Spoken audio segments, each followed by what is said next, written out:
টি-20 বিশ্বকাপের বাকি আর মাত্র 20 দিন। এর মধ্যে বেশিরভাগ দলই ঘোষণা দিয়েছে তাদের বিশ্বকাপের দল। আর সেখানে বিসিবি ঘোষণা করেছে জিম্বাবুয়ের বিপক্ষে সিরিজের শেষ 2 ম্যাচের স্কোয়াড। আর সেই সাথে বিশ্বকাপের স্কোয়াডও অনেকটাই নিশ্চিত হয়ে গেছে।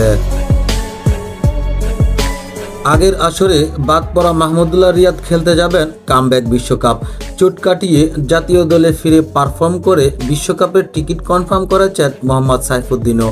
ওয়ানডে বিশ্বকাপে বাদ পড়ার আক্ষেপ পেছনে ফেলে আবারও আইসিসির ইভেন্টে সৌম্য সরকার। পেস আর ফিনিশিং লাইনে তারার মেলা, তারাই দেখাচ্ছেন আশার আলো। কেরিয়ারের শেষ বিশ্বকাপে সাকিব আল হাসান, আর এদিকে প্রথম টি-20 বিশ্বকাপ খেলার স্বপ্ন পূরণ হবে তো তানজিম সাকিবের। অফ ফর্মের চূড়াবালিতে ক্রমই তলিয়ে যাচ্ছে লিটন দাস, তবে প্র্যাকটিসে নিজের কাজটা করে যাচ্ছেন ঠিকঠাক মতোই। তার কামব্যাকের আশা ম্যানেজমেন্টের, বিশ্বকাপে যাওয়া নিশ্চিত তার।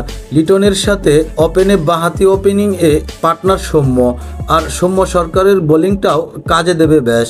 লিটন দাসের সাথে ব্যাকআপ ওপেনার অভিষেকে চমক জাগানো তানজিম তামিম।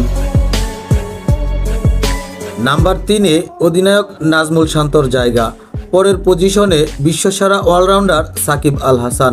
সাকিব খেলতে যাবেন কেরিয়ারের শেষ বিশ্বকাপ। সাকিবের সাথে মিডল অর্ডারের সঙ্গী হবেন তরুণ তাওহিদ হৃদয়। সাকিবের পাশাপাশি স্কোয়াডে আরেক সিনিয়র মাহমুদুল্লাহ রিয়াদ।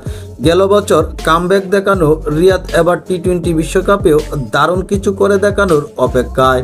পাওয়ার হিটিংয়ে তাকে সঙ্গ দেবেন জাকের আলী অনিক। লিটনকে চাপ মুক্ত রাখতে কোনো ম্যাচে জাকেরের হাতে কিপিং গ্লাভসও দেখা যেতে পারে। স্পিন বিভাগে সাকিবের সঙ্গে শেখ মেহেদী ও লেগি রিশাদ হোসেন, এই দুজনই বোলিংয়ের পাশাপাশি দলকে দিতে পারেন ব্যাটিংয়ের সাপোর্ট। জিম্বাবুয়ের বিপক্ষে স্কোয়াডে আছেন আরেক স্পিনার তানভীর ইসলাম। এদিকে বিশ্রামে থাকা শরীফুল ইসলাম অবধারিতভাবেই বিশ্বকাপে যুক্ত হবেন। তখন সাকিব কিংবা তানভীরের একজনের নাম কাটা পড়বে, তবে টিকে থাকার দৌড়ে তানজিম সাকিবই এগিয়ে।